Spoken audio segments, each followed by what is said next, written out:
ದೀಪಯಕ್ಷಿಣಿ ಅಂತಂದ್ರೆ ಏನು? ಏನು ಪಾರ್ವತಿ ದೇವಿ ಇದ್ದಾಳೆ, ಆ ಪಾರ್ವತಿಯ ಒಂದು ಅಂಶನೇ ಯಕ್ಷಿಣಿಯರು. ಭೂತ, ವರ್ತಮಾನ, ಭವಿಷ್ಯತ್ ಮೂರೂ ವಿಚಾರಗಳನ್ನ ಹೇಳ್ತೀರಾ? ಆ ಮೂರು ವಿಚಾರಗಳನ್ನು ಕೂಡ ಆ ದೇವಿ ದೀಪಯಕ್ಷಿಣಿ ಇದ್ದಾಳಲ್ಲ, ಈ ಕಡೆ ತಂತ್ರದಲ್ಲೂ ಇದ್ದಾಳೆ, ಈ ಕಡೆ ಮಂತ್ರದಲ್ಲೂ ಇದ್ದಾಳೆ, ಈ ಕಡೆ ಯಂತ್ರದಲ್ಲೂ ಇದ್ದಾಳೆ. ಮೂರಲ್ಲೂ ಕೆಲಸ ಮಾಡುವಂತ ಶಕ್ತಿ ಇದೆ ಆ ದೀಪಯಕ್ಷಿಣಿಗೆ. ಅಷ್ಟಮಂಗಳದ ಪ್ರಶ್ನೆ ಹಾಕಿದ್ರು ಗೊತ್ತಾಗಿಲ್ಲ ಅಂತಂದ್ರೆ ದೀಪ ಯಕ್ಷಿಣಿಯ ಸಾಧನೆ ಇನ್ನೆಷ್ಟು ಮಹತ್ತರವಾಗಿರೋದು ಅನ್ನೋದನ್ನ ಯೋಚನೆ ಮಾಡಿ. ಆಗೆಲ್ಲ ನಾವು ಹುಡುಕ್ಬೇಕಾಗಿತ್ತು. ಇವಾಗ ಯಾವ ಚಾನಲ್ ಓಪನ್ ಮಾಡಿದ್ರು ತಾಂತ್ರಿಕರು ಹಂಗೆ ಹಿಂಗೆ ಅಂತ ಅಷ್ಟು ಸುಲಭವಾಗಿ ಸಿಗ್ತಾ ಇದಾರಲ್ಲ ಸರ್. ಎಷ್ಟೋ ಜನಕ್ಕೆ ಈ ಪ್ರಶ್ನೆ ಕಾಡಿಸುತ್ತೆ. ಅಂದಾಜು ಒಂದು ಪ್ರಾಬ್ಲಮ್ಗೆ ಎಷ್ಟು ದಿನದ ಒಳಗಡೆ ನೀವು ಸೊಲ್ಯೂಷನ್ ಕೊಡ್ತೀರಾ ಸರ್? ಈಗ ಏನಾಗುತ್ತೆ ಅಂತ ಹೇಳಿದ್ರೆ, ಇವಾಗೆಲ್ಲ ಆ್ಯಡ್ಸ್ ಕೊಟ್ಬಿಡ್ತಾರೆ, 5 ದಿನದಲ್ಲಿ ನಿಮ್ಮ ಸಮಸ್ಯೆಗಳು ಪರಿಹಾರ ಆಗುತ್ತೆ ಅಂತೇಳಿ. 5 ದಿನದಲ್ಲಿ ಮಾಡಕ್ಕೆ ನಾವು ದೇವರಲ್ಲ. ದೇವರ ನಿಯಮ ಹೇಗಿದೆ ಅಂತಂದರೆ, ನೀವು ಮಾಡಿರೋವಂಥ ಹಣ ಆಸ್ತಿಗಳನ್ನು ಜನ್ಮದಿಂದ ಜನ್ಮಕ್ಕೆ ತೊಗೊಂಬರೋಕ್ಕಾಗಲ್ಲ. ನೀವು ಕಟ್ಟಿರೋವಂಥ ಕೋಟೆಗಳನ್ನು ಅಥವಾ ನೀವು ಪಡ್ಕೊಂಡಿರೋಂಥ ಪ್ರೀತಿಗಳನ್ನು ತೊಗೊಂಬರೋಕ್ಕಾಗಲ್ಲ. But the only thing is ನೀವು ತೊಗೊಂಬರ್ಬೋದು.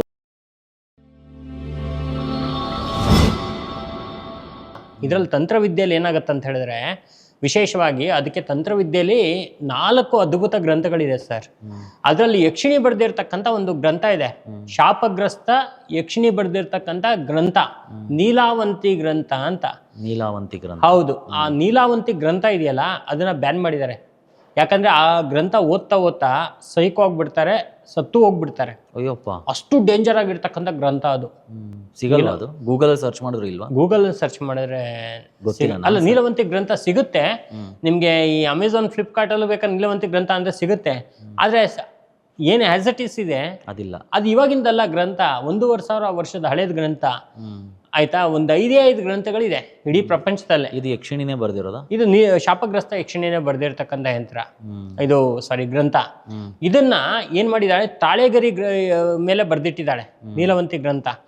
ಆ ಒಂದು ಗ್ರಂಥ ಇದೆಯಲ್ಲ, ಅದ್ಭುತವಾಗಿರ್ತಕ್ಕಂಥ ಗ್ರಂಥ. ಅದರಲ್ಲಿ ನಿಮ್ಗೆ ಎಂಥ ಪ್ರಯೋಗ ಬೇಕು, ಯಾವ್ಯಾವ ಯಂತ್ರಗಳು ಬೇಕು, ಮಂತ್ರಗಳು ಬೇಕು, ತಂತ್ರಗಳು ಎಲ್ಲ ಬರ್ದಿಟ್ಬಿಟ್ಟಿದ್ದಾಳೆ. ಶಾಪಗ್ರಸ್ತ ಯಕ್ಷಿಣಿ ಬರ್ದಿರ್ತಕ್ಕಂಥ ಒಂದು ಗ್ರಂಥ ಅದು. ಈ ತರದ್ದು ಜನ ಈ ಗೂಗಲ್ ಮಾಡಿದ್ರು ಮಾಡ್ತಾರೆ ಸರ್, ಹೇಳಕ್ಕಾಗಲ್ಲ. ಹೌದು, ಏನೋ ಒಂದು ಕಲ್ತ್ಬಿಡೋಣ ಅಂತ. ಪ್ರಾಪರ್ ಆಗಿ ವೇ ಇಲ್ದಿದ್ದು ದಯವಿಟ್ಟು ಕಲಿಯಕ್ ಹೋಗ್ಬೇಡಿ. ಬುಕ್ ಓದಿ ಎಲ್ಲ ಕಲಿತೀನಿ ಅಂತಂದ್ರೆ ಅದು ಸಾಧ್ಯ ಇಲ್ಲ. ಗುರುಗಳ ಮಾರ್ಗದರ್ಶನ ಇಲ್ದಿರೋ ಕಲ್ತಿರೋಂಥ ಯಾವುದೇ ವಿದ್ಯೆ ಅದರ ಪ್ರಮಾಣ ಅಷ್ಟಿಷ್ಟು ಅಲ್ಲ. ಸ್ವಲ್ಪ ಯಾಮಾರಿದ್ರೆ, ತೆಲುಗಲ್ಲಿ ಒಂದು ಮಾತಿಗಿದೆ, ಅದೇನೋ ಮುಂದಕ್ಕುಂದಿ ಮುಸ್ಲಿಂ ಪಂಡಗ ಅಂತ ಹೇಳ್ತಾರೆ. ಅಂದರೆ ಇದಾಗುತ್ತೆ. ಸೊ ಗುರುಗಳು ಒಂದು ವಿಚಾರ ಇನ್ನೊಂದು ಹೇಳಬೇಕು, ಬಿಕಾಸ್ ಇದೊಂದು ರೀತಿಯಲ್ಲಿ ಅವರ ಇಂಟ್ರೊಡಕ್ಷನ್ ಅವಾಗವಾಗ ಕೊಡ್ಕೊಂಡು ಹೋಗ್ತಾ ಇರ್ತೀನಿ. ಇವರು ಮಾತಾಡೋಂಥ ಭಾಷೆ ಇದೆಯಲ್ಲ, ಅದು ಬರೀ ಕನ್ನಡ ಮಾತ್ರ ಅಲ್ಲ, ಕನ್ನಡ, ತೆಲುಗು, ತಮಿಳು, ಕೊಂಕಣಿ ಹಾಗೂ ಮಲಯಾಳಂ ಮಾತಾಡ್ತಾರೆ. ಹೌದು, ಮಲಯಾಳಮ್ಮು. ಇದನ್ನೆಲ್ಲ ಸುಲಲಿತವಾಗಿ, ಸುಲಭವಾಗಿ, ಸುಂದರವಾಗಿ, ಅದ್ಭುತವಾಗಿ ಮಾತಾಡಬಲ್ಲ ಒಬ್ಬ ಗುರುಗಳು. 26 ವರ್ಷದ ತಾಂತ್ರಿಕ ಎಕ್ಸ್ಪೀರಿಯನ್ಸ್ ಇರೋವಂಥವ್ರು, ಅನುಭವ ಉಳ್ಳೋವಂಥವ್ರು ನಾನಿವತ್ತು ಕರ್ಕೊಂಬಂದಿದ್ದೀನಿ. ಸೊ ದಯವಿಟ್ಟು ನಿಮಗೇನಾದರೂ ಸಮಸ್ಯೆಗಳಿದ್ರೆ ಒಮ್ಮೆ ಭೇಟಿ ಕೊಡಿ ಅಂತ ಹೇಳ್ತಾ ಇದ್ದೀನಿ. ನಿಮ್ಮ ವಿಚಾರಗಳನ್ನು ಗುಪ್ತವಾಗಿಡ್ತಾರೆ, ಗೌಪ್ಯವಾಗಿರುತ್ತೆ, ಅದಂತೂ ಪಕ್ಕ ಫಾರ್ ಶೋರ್. ಇವ್ರ ಆಫೀಸ್ ನಾವು ವಿಷಯಸ್ ಆಲ್ರೆಡಿ ನಿಮ್ಗೆ ನೋಡ್ಸಿದ್ದೀನಿ. ಇಲ್ಲೇ ನಿಯರ್ ಬೈ ಶ್ರೀನಿವಾಸ್ ನಗರ್, ಬನಶಂಕರಿಗೂ ಹತ್ರ ಅಲ್ವಾ ಸರ್? ಬನಶಂಕರಿಗೆ ಹತ್ರ, ಹಾಗೂ ಇಲ್ಲಿ ನಾಯಂಡಹಳ್ಳಿಗೂ ಕೂಡ ಹತ್ರ ಇರುತ್ತೆ. ಸೊ ದಯವಿಟ್ಟು ಒಮ್ಮೆ ವಿಸಿಟ್ ಮಾಡಿ ಅಂತ ಕೇಳ್ಕೊಳ್ತಾ ಇದ್ದೀನಿ. ಆ್ಯಂಡ್ ಸರ್, ಈಗ ದೀಪಯಕ್ಷಿಣಿ ಸಾಧನೆ ಬಗ್ಗೆ ಮಾತಾಡ್ತಾ ನಿಜವಲ್ಲೂ ಟೈಮ್ ಹೋಗಿದ್ದು ಗೊತ್ತಾಗಿಲ್ಲ. ನೀವು ಹೇಳಿದಂಥ ಕೆಲವೊಂದು ವಿಚಾರಗಳು, ನೀಲ ಗ್ರಂಥ ಅನ್ನೋದು ಇವತ್ತರೆಗೂ ನನ್ನ ಹತ್ರ ಯಾರೂ ಮಾತಾಡಿಲ್ಲ. ನೀಲವಂತಿ ಗ್ರಂಥ. ಸರಿ, ಈಗ ದೀಪಯಕ್ಷಿಣಿ ಸಾಧನೆ ಕಲಿತಾ ನೀವು ಇನ್ನಷ್ಟು ಒಂದಷ್ಟು ಸಾಧನೆಗಳನ್ನ ಮಾಡಿದ್ದೀರಾ. ಅದರಲ್ಲಿ ನಾನು ಇಲ್ಲೇ ಬರ್ಕೊಂಡಿರೋ ಹಂಗೆ ನೀವು ಹೇಳ್ದಂಗೆ ದೀಪಯಕ್ಷಿಣಿ ಜೊತೆಗೆ ತಾಂತ್ರಿಕ ಯಕ್ಷಿಣಿ ಇದೆ, ಚರ ಯಕ್ಷಿಣಿ ಇದೆ, ಹಾಗೂ ಭೂತ ಯಕ್ಷಿಣಿ ಇದೆ, ಮತ್ತು ಸ್ಥಿರ ಯಕ್ಷಿಣಿ ಇದೆ, ಸ್ವಪ್ನ ಯಕ್ಷಿಣಿ ಇದೆ. ದೀಪಯಕ್ಷಿಣಿನೇ ಅಲ್ಟಿಮೇಟು ಅಂತಂದಾಗ ಬೇರೆ ಯಕ್ಷಿಣಿ ಸಾಧನೆ ಯಾಕೆ ಸರ್ ಮಾಡಬೇಕಾಗಿತ್ತು, ಅಥವಾ ಯಾಕೆ ಬೇಕಾಗಿತ್ತು? Very good question sir. ಇದು ನಮ್ಗೆ ಬೇಕಾಗಿರೋ ಕ್ವಶನ್ಗಳು ಹಿಂಗೆ ಬರಬೇಕು ನೋಡಿ. ಜನಗಳಿಗೂ ತುಂಬ ಹೆಲ್ಪ್ ಆಗುತ್ತೆ ಇದರಿಂದ. ಏನಾಗುತ್ತೆ ಅಂದರೆ, ಮನುಷ್ಯನಿಗೆ ಇವಾಗ ಆರೋಗ್ಯ ಸಮಸ್ಯೆ ಒಂದೇ ಇರುತ್ತಾ, ಹಣದ ಸಮಸ್ಯೆ ಇರಲ್ವಾ? ಇದು ಅವನ ಮಾನಸಿಕವಾಗಿ ಅವನ ಸಮಸ್ಯೆಗಳಿರಲ್ವಾ? ದೈಹಿಕವಾಗಿ ಸಮಸ್ಯೆಗಳಿರಲ್ವಾ? ಬೇಕಾದಷ್ಟು ಸಮಸ್ಯೆಗಳಿರುತ್ತೆ. ಆಯ್ತಾ? ಈ ಥರ ಸಮಸ್ಯೆಗಳಿದ್ದಾಗ ಅದಕ್ಕೆ ತಕ್ಕಂಗೆ ಒಂದೊಂದು ಯಕ್ಷಿಣಿಯರನ್ನ ಅಲ್ಲಿ ಸಾಧನೆ ಮಾಡ್ಕೊಂಡು ಇಟ್ಟಿದ್ದಾರೆ. ಈಗ ನೋಡಿ, ಯಕ್ಷಿಣಿಯರಷ್ಟೇ ಅಲ್ಲ, ಯಕ್ಷರು. ಯಕ್ಷಿಣಿಯ ಗಂಡ ಬಂದು ಯಕ್ಷ. ಇವರು 64 ಜನ ಯಕ್ಷರಿದ್ದಾರೆ. ಭೀಮ ಯಕ್ಷ ಅಂತ ಇದ್ದಾನೆ. ಆದ್ರೆ ಎಲ್ಲದಕ್ಕಿಂತ ಮುಖ್ಯವಾಗಿ ಏನಂತ ಹೇಳಿದ್ರೆ, ಯಕ್ಷರಾಜ ಯಾರು ಅಂದ್ರೆ ಕುಬೇರ ಬಂದು ಯಕ್ಷರಾಜ. ಅದು ಏನಂದ್ರೆ ಫಸ್ಟ್ 1 2 3 ನಂಬರ್ ಹೆಂಗ ಹಾಕ್ತಿವಿ ನಾವು, 64 ನಂಬರು, ಅದ್ರಲ್ಲಿ ಫಸ್ಟ್ ಬರೋದೇ ಕುಬೇರ. ಅದೇ ತರ ದೀಪ ಯಕ್ಷಿಣಿ ಬಂದು ಫಸ್ಟ್ ಒಂದು ಈ ಕ್ಯಾಟಗರಿಯಲ್ಲಿ ಬರ್ತಾಳೆ ಅವಳು. ಹಾಗಾಗಿ ಇನ್ನು ಮಿಕ್ಕಿದ್ದೆಲ್ಲ ಏನಂತ ಹೇಳಿದ್ರೆ ತಂತ್ರ ಯಕ್ಷಿಣಿ ಏನಕ್ಕೆ ಯೂಸ್ ಆಗುತ್ತೆ ಅಂತ ಹೇಳಿದ್ರೆ ಯಾವುದೇ ಪ್ರಯೋಗಗಳಾಗಿದ್ರು ಕೂಡ ಅದನ್ನ ರಿವರ್ಸ್ ಮಾಡೋದಕ್ಕೆ ತಂತ್ರ ಯಕ್ಷಿಣಿ. ಮತ್ತೆ ಅವನ ಭೂತ ಭವಿಷ್ಯತ್ ವರ್ತಮಾನ ಕಾಲಗಳನ್ನ 3 ಕಾಲಗಳನ್ನು ತಿಳಿಯುವಂತದ್ದು ತಂತ್ರ ಯಕ್ಷಿಣಿ ಇರ್ತಕ್ಕಂಥ ತ್ರಿಶೂಲದಲ್ಲಿ ಆ ಪವರ್ ಇರೋದು. ಸೊ ಆ ತ್ರಿಶೂಲವನ್ನ ತಲೆ ಮೇಲೆ ಇಟ್ಟಾಗ ಅವನ ಒಂದು ಎನರ್ಜಿ ಏನಿದೆ ಮತ್ತೆ ಅವನು ಏನು ಹಿಂದಕ್ಕೇನಿದೆ ಅವನ ಹಿಂದಿನ ಜನ್ಮನೂ ಕೂಡ ಗೊತ್ತಾಗತ್ತೆ. ಅಷ್ಟು ಶಕ್ತಿ ಇರ್ತಕ್ಕಂಥ ತಂತ್ರ ಯಕ್ಷಿಣಿ. ಆತರ ಒಂದೊಂದು ಯಕ್ಷಿಣಿಯರು ಇದಾರಲ್ಲ ಒಂದೊಂದು ನಮ್ಗೆ ಅನುಕೂಲವನ್ನ ಮಾಡ್ಕೊಡೋದು. ಈಗ ದನದ ಯಕ್ಷಿಣಿ ದುಡ್ಡನ್ನ ಕೊಡ್ತಾಳೆ. ಸ್ವಪ್ನ ಯಕ್ಷಿಣಿ ನಾವು ಮಲ್ಕೊಂಡಿದ್ದಾಗ ನಿದ್ರೆಯಲ್ಲಿ ಬಂದು ನಿಮ್ಗೆ ಇನ್ನು ನೆಕ್ಸ್ಟ್ 1 ತಿಂಗಳಲ್ಲಿ ಏನೇನ್ ನಡೆಯುತ್ತೆ ಅಂತ ಹೇಳ್ತಾಳೆ. ಹಿಂದೆ ಏನೇನಾಗಿತ್ತು ಅಂತ ಹೇಳ್ತಾಳೆ. ನಿನ್ನ ಹತ್ರ ನಾಳೆ ಯಾರು ಬರ್ತಾರೆ, ನಿನ್ಗೆ ಅವ್ನು ಏನ್ ಮಾಡ್ತಾನೆ, ನಿಂಗೆ ಲಾಭ ಮಾಡ್ತಾನ ನಷ್ಟ ಮಾಡ್ತಾನ ಏನು ಅಂತ ಹೇಳ್ತಾಳೆ. ಅಷ್ಟು ದೊಡ್ಡ ಸಾಧನೆ ಅದು ಸ್ವಪ್ನ ಯಕ್ಷಿಣಿ ಸಾಧನೆ. ಕೇಳ್ತಾ ಇದ್ರೆ ಇಂಥ ಗುರುಗಳನ್ನ ನಾವು ಭೇಟಿ ಮಾಡಿದೀವಿ ಅಂತಂದರೆ ಮೋಸ್ಟ್ಲಿ ಭಗವಂತ ಒಳ್ಳೇದೇ ಹೇಳಿ ಕಳಿಸಿರ್ತಾನೆ ಅಂತ ಅನ್ನಿಸ್ತಾ ಇದೆ. ಯಾಕಂತಂದರೆ ಎಲ್ರಿಗೂ ಒಳ್ಳೇದಾಗಲಿ, ಅದ್ರ ಜೊತೆಯಲ್ಲಿ ನಿಮಗೆ ಪ್ರಾಬ್ಲಮ್ ಇದ್ದರೆ ಮಾತ್ರನೇ ಕಾಂಟ್ಯಾಕ್ಟ್ ಮಾಡಿ ಅಂತ ಓಪನ್ ಆಗಿ ಹೇಳ್ತಾ ಇದ್ದೀವಿ. ನಿಮ್ಮ ಕಾಂಟ್ಯಾಕ್ಟ್ ನಿಮ್ಮ ಅಂದರೆ ಒಂದು ಒಳ್ಳೆ ಯೋಚನೆಯಿಂದನೇ ಬನ್ನಿ. ಅದ್ರ ಜೊತೆಯಲ್ಲಿ ಸ್ವಾವಲಂಬಿಗಳಾಗಿ ನೀವೇ ನಿರ್ಧಾರಗಳನ್ನ ತೊಗೊಂಡು ಬನ್ನಿ, ಡಿಪೆಂಡ್ ಆಗಬೇಡಿ ಅಂತ ಹೇಳ್ತಾ ಇದ್ದೀನಿ.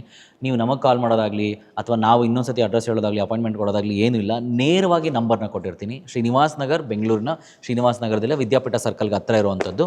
ಸೊ ಹಾಗಾಗಿ ದಯವಿಟ್ಟು ನೀವು ಹೋಗಿ ಕತ್ತರಗುಪ್ಪೆ ಕಡೆಯಿಂದನೂ ಬರ್ಬೋದು, ಈ ಕಡೆ ನಮ್ಮ ನಾಯಂಡಹಳ್ಳಿ ಮಾರ್ಕೆಟ್ಸ್ ವಾಟ್ಸ್ ಎವರ್ ನೀಟಾಗಿ ಒಂದೊಳ್ಳೆ ಬೆಂಗಳೂರಿನ ಸುಸಜ್ಜಿತವಾಗಿರುವಂಥ ಏರಿಯಾದಲ್ಲಿದ್ದಾರೆ. ದಯವಿಟ್ಟು ಒಮ್ಮೆ ಕಾಂಟ್ಯಾಕ್ಟ್ ಮಾಡಿ ಅಂತ ಹೇಳ್ತಾ ಇದ್ದೀನಿ. ಒಟ್ಟಿನಲ್ಲಿ ಈ ಕಾಯಿಲೆಗಳಿಗೆ ಡಾಕ್ಟ್ರುಗಳು ಹೆಂಗಿರ್ತಾರೋ ಅದೇ ರೀತಿ ಯಕ್ಷಿಣಿಯರು ಒಂದೊಂದು ವಿಚಾರಕ್ಕೆ ಒಂದೊಂದು ರೀತಿಯಲ್ಲಿ ನೀವು ಸಾಧನೆಗಳನ್ನ ಮಾಡಿಟ್ಟಿದ್ದೀರಾ. ದೀಪ ಯಕ್ಷಿಣಿ ಸಾಧನೆ ಮಾಡಿದ ಮೇಲೆ ಸರ್ ನಿಮ್ಗೆ ಯಾವತ್ತಾದರೂ ಒಂದು ದಿನ ನಿಮಗೆ ಈ ವಿದ್ಯೆನ ಕಲ್ತ್ಬಿಟ್ಟು ಎಲ್ಲೋ ಒಂದು ಕಡೆ ತಪ್ಪು ಮಾಡೋದು ಅಂತ ಏನಾದರೂ ಅನಿಸಿದೆಯಾ ಸರ್? ಒಂದೇ ಒಂದ್ಸಲ ಅನಿಸಿದೆ. ಯಾರು ಒಪ್ಕೊಳೋದೇ ಇಲ್ವಲ್ಲ ಸರ್? ನೀವು ಹೇಳ್ತೀರಾ, ಯಾಕೆ ಅನಿಸ್ತು ಸರ್? ಯಾಕಂದ್ರೆ ಯಕ್ಷಿಣಿ ಒಂದ್ಸಲ ನನಗೆ ಒಬ್ಬ ವ್ಯಕ್ತಿನ ಹೆಲ್ಪ್ ಮಾಡಬೇಡ ಅಂತ ಹೇಳಿದ್ಲು. ಓಕೆ, ಅವ್ರು ಇವತ್ತಿನ ದಿವಸ ದೊಡ್ಡ ಮಿನಿಸ್ಟರ್ ಆಗಿದ್ದಾರೆ, ಅವ್ರ ಹೆಸರು ಹೇಳೋದು ಬೇಡ, ಮಾಡಬೇಡ ಅಂತ ಹೇಳಿದ್ಲು. ಆದರೆ ನಮ್ಗೇನು ಮಾಡೋದು ಆ ಪರಿಸ್ಥಿತಿಯಲ್ಲಿ ನಾನು ಆ ತಪ್ಪು ಮಾಡಿಬಿಟ್ಟೆ.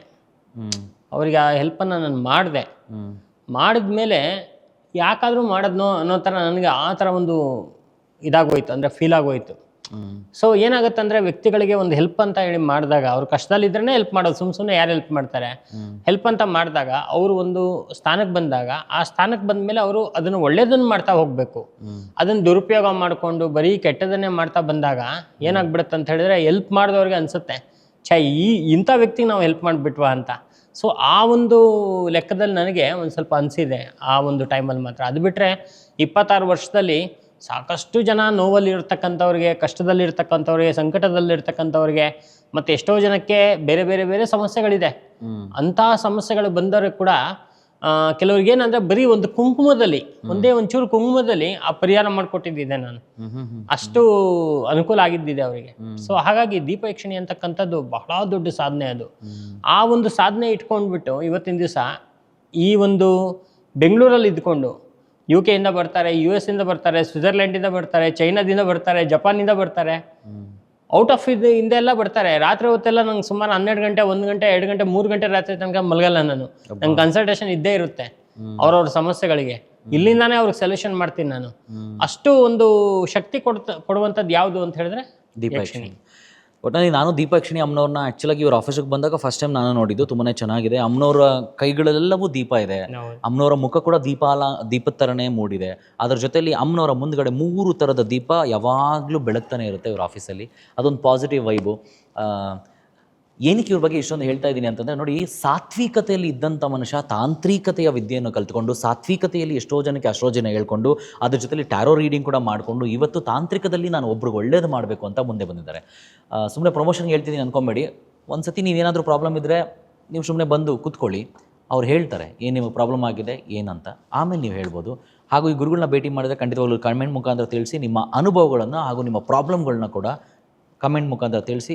ಸಾಧ್ಯವಾದರೆ ಗುರುಗಳ ಆಫೀಸಿಂದನೇ ನಿಮಗೆ ಕಾಲ್ ಬರುತ್ತೆ. You can also give the number there. Sir, ಮಾತಾಡ್ತಾ ನಿಜವಾಗ್ಲೂ ಎಷ್ಟು ವಿಚಾರಗಳನ್ನ ತಿಳ್ಕೊಳ್ತಾ ಇದ್ದೀನಿ ಅಂತಂದರೆ ನಾನು ಸಖತ್ ಖುಷಿ ಆಗ್ತಿದೆ. ದೀಪ ಯಕ್ಷಿಣಿ ಜೊತೆಗೆ ಇನ್ನಷ್ಟು ಹಲವಾರು ಯಕ್ಷಿಣಿ ವಿದ್ಯೆ ಕಲ್ತಿರೋಂಥ ನೀವು ಆ್ಯಕ್ಚುಲಾಗಿ ಹೇಳಬೇಕು ಅಂತಂದರೆ ಈ ಈ ಈ ಒಂದು ಜಾನರಲ್ಲಿ ಸರ್, ನೀವು ತಾಂತ್ರಿಕತೆಯ ಜಾನರಲ್ಲಿ ನಿಮಗೆ ಕಷ್ಟಗಳೇ ಬಂದಾಗ ನೀವು ಕೂಡ ಅಂದರೆ ನಾನು ನೋಡ್ದಂಗೆ ನೀವು ಎಷ್ಟೋ ದುಡ್ಡುಗಳು ಮಾಡ್ಬೋದಾಗಿತ್ತು ಸರ್, ಬಟ್ ತುಂಬ ನಾರ್ಮಲ್ ಲೈಫ್ ಲೀಡ್ ಮಾಡ್ತಿದ್ರ. ನಾವು ಬಂದಾಗ 2 ವೀಲರ್ ಕೂಡ ಓಡಾಡ್ತಿದ್ವಿ. ಸೊ ಸುಮಾರು ಜನ ದುಡ್ಡು ಮಾಡೋಕ್ಕೆ ಅಂತಲೇ ಇರ್ತಾರೆ ಅಂತಲೂ ಕೂಡ ಹೇಳ್ತಾರೆ. ಇಂಥ ವಿಚಾರಗಳ ಬಗ್ಗೆ ಏನು ಹೇಳಕ್ಕೆ ಇಷ್ಟಪಡ್ತೀರಾ? ಸರ್, ಇದರಲ್ಲಿ ಏನಾಗುತ್ತೆ ಅಂತ ಹೇಳಿದ್ರೆ ವಾಮಾಚಾರ ದಕ್ಷಿಣಾಚಾರ ಅಂತ ಇದೆ. ಎಷ್ಟೋ ಜನಕ್ಕೆ ಈ ವಿಚಾರನೇ ಗೊತ್ತಿಲ್ಲ. ವಾಮಾಚಾರ ಅಂತ ಹೇಳಿದ್ರೆ ಪಕ್ಕಾ ಕೆಟ್ಟದ್ದು ಮಾಡಿಸೋದು, ಮನೆ ಹಾಳು ಮಾಡೋವಂಥ ಬುದ್ಧಿ ಅನ್ಕೊಳ್ಳಿ.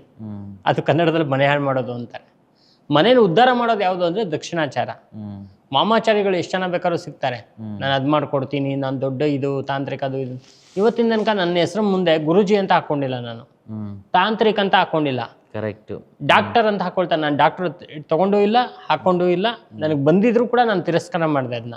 ಯಾಕಂದ್ರೆ ಎಲ್ಲದಕ್ಕೂ ಒಂದು ಬೆಲೆ ಅಂತಕ್ಕಂಥದ್ದು ಇದೆ ಇವತ್ತಿನ ದಿವಸ. ನಾವು ಏನು ಅಂತ ಹೇಳಿದ್ರೆ ಇವತ್ತಿನ ದಿವಸ ಇಷ್ಟು ನಾವು ನಾರ್ಮಲ್ ಆಗಿ ಹಾಕಿದ್ದೀವಿ ಅಂತ ಹೇಳಿದ್ರೆ ಆ ದೇವಿ ನಮ್ಮನ್ನ ಇಟ್ಟಿರ್ತಕ್ಕಂಥ ಸ್ಥಿತಿ ಆ ಥರ ಇದೆ. ನಮ್ಗೆ ಯಾವುದಕ್ಕೂ ಊಟಕ್ಕಾಗಲಿ ಬಟ್ಟೆಗಾಗಲಿ ಇನ್ನೊಂದಕ್ಕಾಗಲಿ ಏನು ಕಡಿಮೆ ಮಾಡಿಲ್ಲ.